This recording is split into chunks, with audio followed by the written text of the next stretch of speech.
Hi കൂട്ടുകാരെ, സഹ അപ്പവും പാലിൻ്റെ റെസിപ്പിയാണ് കാണിക്കുന്നത്. അപ്പം ഞാൻ ഉണ്ടാക്കുന്ന രീതിയാണ് നിങ്ങളെ കാണിക്കുന്നത് കേട്ടോ. പലയിടത്തും പല രീതിയിലാണ്. പിന്നെ നമ്മൾ 50 ദിവസമൊക്കെ നോയിമ്പെടുത്ത് നല്ല ഭക്തിപൂർവ്വമാണ് ഇതൊക്കെ ഉണ്ടാക്കുന്നത്. നമ്മൾ ഉണ്ടാക്കുന്നതിന് മുമ്പ് നല്ലോണം കുളിച്ച് നല്ല പ്രാർത്ഥനയുടെ അരൂപിയിലാണ് ഇത് ഉണ്ടാക്കുന്നത്. അതാണ് നമ്മൾ ഉണ്ടാക്കുന്ന ആൾക്കാർക്ക് അറിയാം ഇതിൻ്റെ ഇതൊക്കെ.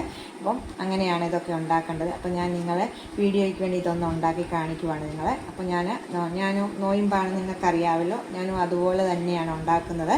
നല്ല ഭക്തിപൂർവ്വം നിങ്ങൾക്ക് വേണ്ടി ഇതുണ്ടാക്കി കാണിക്കുവാണ്. അപ്പം ഞാൻ ആദ്യമേ അപ്പത്തിന് എന്തൊക്കെയാണ് വേണ്ടതെന്ന് കാണിക്കാവേ. ഞാൻ 2 കപ്പ് തേങ്ങ എടുത്തിട്ടുണ്ട്. 2 കപ്പ് തേങ്ങ, 1 കപ്പ് അരിപ്പൊടി. ഇത് അരി അരച്ചും ഉഴുന്നരച്ചും ഒക്കെ ഉണ്ടാക്കും. ഞാനിത് ഉഴുന്ന് വറുത്തിട്ട് പൊടിച്ചിട്ടാണ് ഉണ്ടാക്കുന്നത് കേട്ടോ. ഇത് 3/4 ടീസ്പൂൺ ജീരകം, 4-5 ഉള്ളിയും 2 ചെറിയ കഷ്ണം വെളുത്തുള്ളി, പിന്നെ 2 ടേബിൾ സ്പൂണ് ഉഴുന്ന്. ഇത്രയുമാണ് എടുത്തേക്കുന്നത്. ഇത് അപ്പത്തിൻ്റെ ആണ്. നീ പാലിൻ്റെ റെസിപ്പി ആകുമ്പോൾ അന്നേരത്തെ സാധനങ്ങൾ കാണിക്കാവേ. നമുക്ക് ആദ്യമേ തന്നെ അപ്പം ഒന്ന് ഉണ്ടാക്കാം. നമുക്ക് ഉഴുന്നൊന്ന് വറുത്ത് പൊടിക്കണം, വറക്കാം. ഒരു പാൻ അടുപ്പ് വെച്ചിട്ടുണ്ട്. നമുക്ക് ചൂടാകുമ്പോൾ ഇതിലേക്ക് ഉഴുന്നിട്ട് കൊടുക്കും. എന്നിട്ട് തീ കുറച്ച് വെച്ച് നല്ലോണം കരിഞ്ഞു പോകാതെ വിധം നല്ല ചുമക്ക നിറത്തിൽ ഉഴുന്നൊന്ന് വറുത്തെടുക്കണേ. ഇപ്പോൾ ഉഴുന്ന് നല്ലോണം വറുത്തെടുത്തിട്ടുണ്ട്. നമുക്കിത് മാറ്റി വെക്കാവേ. ഇത് നമുക്ക് മിക്സിയുടെ ജാറിലിട്ടൊന്ന് പൊടിച്ചുകൊണ്ട് വരാവേ. അതുപോലെ തരിതരിയായിട്ട് നമുക്ക് പൊടിച്ചെടുക്കാവേ. ഉഴുന്ന് അരച്ചിട്ടും ഉണ്ടാക്കും. ഞാൻ ഉഴുന്ന് അരച്ചിട്ടും ഉണ്ടാക്കിയിട്ടുണ്ട് കേട്ടോ. ഇത് ഞാൻ ഉഴുന്ന് പൊടിച്ചൊന്നുണ്ടാക്കുവാണ്. ഇത് നല്ലൊരു ഇതാണ് കേട്ടോ. എളുപ്പത്തിൽ നമുക്ക് ഉണ്ടാക്കാൻ പറ്റും. ഇതിലേക്ക് തേങ്ങായും ഉള്ളിയും ജീരകവും വെളുത്തുള്ളി. ഇത് ഉള്ളിയും വെളുത്തുള്ളിയും ഒന്നും ഇട്ടില്ലെങ്കിലും കുഴപ്പമില്ല. ചിലരൊന്നും അതൊന്നും ഇടത്തില്ല. ഞാൻ ഉണ്ടാക്കുന്ന രീതിയാണ് നിങ്ങളെ കാണിക്കുന്നത്. ഇട്ടില്ലെങ്കിലും കുഴപ്പമില്ല, ഇട്ടാൽ നല്ലൊരു ടേസ്റ്റാണ്. ഒരു 4 കഷ്ണം ഉള്ളി ഇട്ടിട്ടുണ്ട്.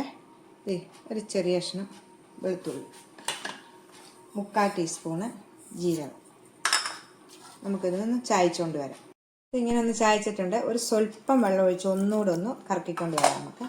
ഇനി നമുക്ക് ഇതിൻ്റെ പൊടി റെഡിയാക്കാം. ഇതിലേക്ക് 1 കപ്പ് പൊടി ഇട്ടു. ഇതിലേക്ക് നമ്മുടെ ഉഴുന്ന് പൊടിച്ചതിടാം. തരിതരിയായിട്ട് വേണം പൊടിച്ചത്. തേങ്ങ ചായച്ചതിടാം. ഈ ഉള്ളിയുടെയൊക്കെ ആയിട്ട് നല്ലൊരു മണം കിട്ടും കേട്ടോ. ഇച്ചിരി ഉള്ളി ഇട്ടാൽ നല്ലൊരു ഇതാണ്.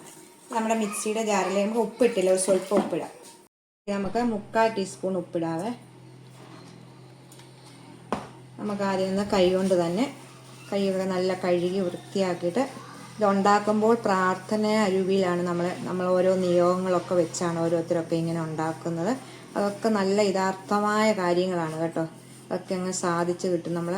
നമ്മുടെ കുടുംബത്തെയും മക്കളെയും നമ്മുടെ കൂട്ടുകാരെയും എല്ലാവരെയും ഞാനിതുണ്ടാക്കുമ്പോൾ എൻ്റെ യൂട്യൂബിലുള്ള എല്ലാവരെയും എന്നെ സപ്പോർട്ട് ചെയ്യുന്നതും സപ്പോർട്ട് ചെയ്യാത്തവരെ എല്ലാം സമർപ്പിച്ച് പ്രാർത്ഥിച്ചിട്ടാണ് കേട്ടോ ഇതൊക്കെ ഉണ്ടാക്കുന്നത്. അപ്പം ഇങ്ങനെ ആദ്യം നമുക്ക് ഇതൊന്ന് കുഴച്ചെടുക്കാവേ. കുറച്ച് വെള്ളം ഒഴിച്ചിട്ട്, ഇത് ഒത്തിരി ലൂസായിട്ട് വരല്ലേ, തിക്കായിട്ട് ഇരിക്കണം. നമുക്ക് ഇച്ചിരി വെള്ളം ഒഴിച്ചിട്ട് നമുക്കൊന്നുകൂടെ ഒന്ന് കുഴച്ചെടുക്കാം. ഇത് വെള്ളം പോരാ, ഇച്ചിരി കൂടെ വെള്ളം വേണം. കുറച്ച് വെള്ളം കൂടെ ഒഴിച്ചിട്ട് അതിന് നമ്മൾ കണക്കില്ല, നമ്മുടെ പൊടിയുടെ ഇതനുസരിച്ച് കണ്ടോ. ഇപ്പം തന്നെ ഒത്തിരി ലൂസാകാതെ ഇച്ചിരി തിക്കായിട്ട് നമുക്കതൊക്കെ കുഴയ്ക്കുമ്പോഴേ അറിയാം. നമ്മുടെ കൈ കൊണ്ട് തന്നെയാണ് ഇത് ഇങ്ങനെ കുഴച്ചെടുക്കേണ്ടത്. പുളിപ്പില്ലാത്ത അപ്പം എന്നല്ലേ പറയുന്നത്. അപ്പം നമ്മൾ ഇതൊന്ന് റെസ്റ്റ് ചെയ്യാൻ നമ്മൾ 10-15 മിനിറ്റ്, കൂടി വന്ന ഒരു അരമണിക്കൂർ നേരം വെച്ചാൽ മതി കേട്ടോ. എന്നിട്ട് നമ്മളത് ഉണ്ടാക്കുവാണ് ഉടനെ തന്നെ.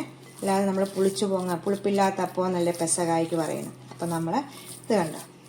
ഇതിപ്പോൾ ഒരപ്പത്തിൻ്റെ റെസിപ്പിയാണ് ഞാൻ കാണിക്കുന്നത്. സ്വല്പം വെള്ളം കൂടെ ഒഴിക്കുക. അപ്പം ഞാൻ ഇച്ചിരി വെള്ളം കൂടെ ഒഴിച്ചിട്ടുണ്ട്.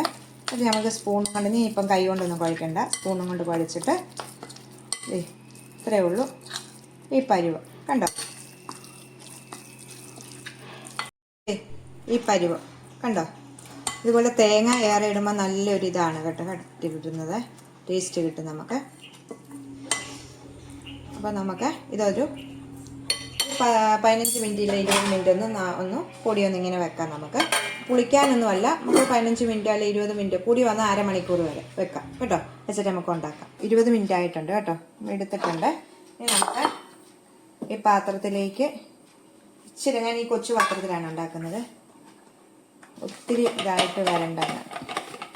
അപ്പോൾ ഒരു സ്വല്പം എണ്ണയോ നെയ്യോ എന്തെങ്കിലും ഒന്ന് തടവി കൊടുക്കുക പാത്രത്തിലേക്ക് കേട്ടോ. നമുക്ക് ഇതിലേക്ക് ഒഴിക്കാം. ഒഴിച്ചിട്ടുണ്ട്. സാധാരണ നമ്മൾ വട്ടയപ്പം ഉണ്ടാക്കുന്ന പോലെ തന്നെ. ഓക്കെ, വട്ടയപ്പം ഉണ്ടാക്കാനൊക്കെ ആർക്കും അറിയാൻ മേലാത്തല്ലേ, എല്ലാവർക്കും വട്ടയപ്പം ഉണ്ടാക്കാനാണ്.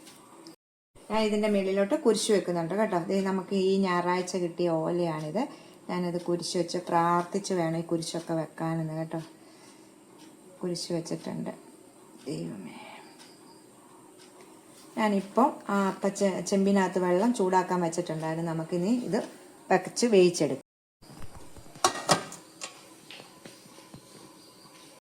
ഇത് നമ്മൾ സാധാരണ വട്ടയപ്പം വേകുന്ന പോലെ തന്നെ ആ സമയം കൊണ്ട് നമുക്കിത് വെന്ത് കിട്ടും. നമ്മളിത് ഇപ്പം വെച്ചിട്ടുണ്ട്. അപ്പം നമ്മളപ്പം അടുപ്പ് വെച്ചേക്കുവാണല്ലോ. നീ പാല് റെഡിയാക്കാൻ എന്തൊക്കെയാണ് വേണ്ടതെന്ന് ഞാൻ കാണിക്കാവേ. ഞാൻ ചെറിയൊരു അളവാണ് കാണിക്കുന്നത്. ഇത് 2 പാൽ 1 കപ്പുണ്ട് കേട്ടോ. കട്ടിയായിട്ടുള്ള 2 പാൽ 1 കപ്പ്.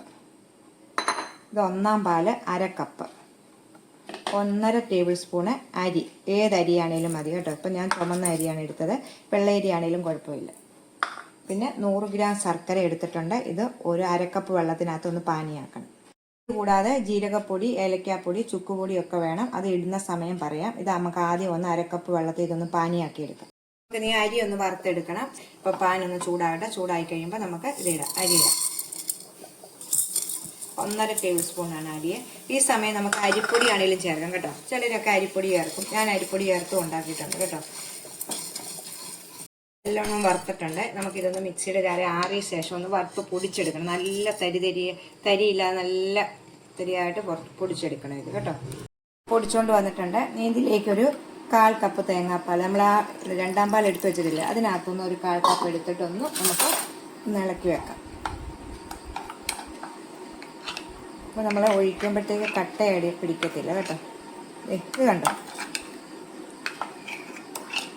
തരിയില്ലാതെ നല്ലോണം പൊടിച്ചെടുക്കണേ. ഇനി നമുക്ക് പാല് കാച്ചാൻ റെഡിയാക്കാവേ. ചൂട് കട്ടിയുള്ളൊരു പാത്രം വെച്ചിട്ടുണ്ട്. ഇതിലേക്ക് ആദ്യം നമുക്ക് ശർക്കരയാണ് ഒഴിക്കുന്നത്. 100 ഗ്രാം ശർക്കര എടുത്തിട്ടുണ്ട്. അത് 1/2 കപ്പ് വെള്ളത്തിനകത്ത് പാനിയാക്കി അതൊന്ന് അരിച്ചെടുക്കുവാണ്. കട്ടകളൊന്നുമില്ല. ഈ ശർക്കരയ്ക്കകത്തോട്ട് തീ കുറച്ച് വെക്കുക. നമ്മൾ 2 പാല് ആദ്യമേ നല്ലോണം ഒന്ന് ഇളക്കിയിട്ട് ഒഴിക്കുക കേട്ടോ. 2 പാല് ഞാൻ അരമുറി തേങ്ങയാണ് എടുത്തത്. അതിനകത്തോട്ട് ഇച്ചിരി വെള്ളം ഒഴിച്ചിട്ട് 2 പാലും 1 പാലും എടുത്തു കേട്ടോ. ഒഴിച്ചിട്ടുണ്ട്. ഇനി നമുക്ക് ഈ കലക്കി വെച്ചേക്കുന്ന അരി വറുത്ത് പൊടിച്ചത് ഇതിലേക്കില്ല. ഇതിലേക്ക് ആ അരി വറുത്ത് പൊടിച്ചത് വെച്ചിട്ടുണ്ട്. ഇത് നമ്മൾ നല്ലോണം ഇളക്കണം. അടിക്ക് പിടിക്കാതെ നല്ലോണം ഇളക്കിയെടുക്കുക.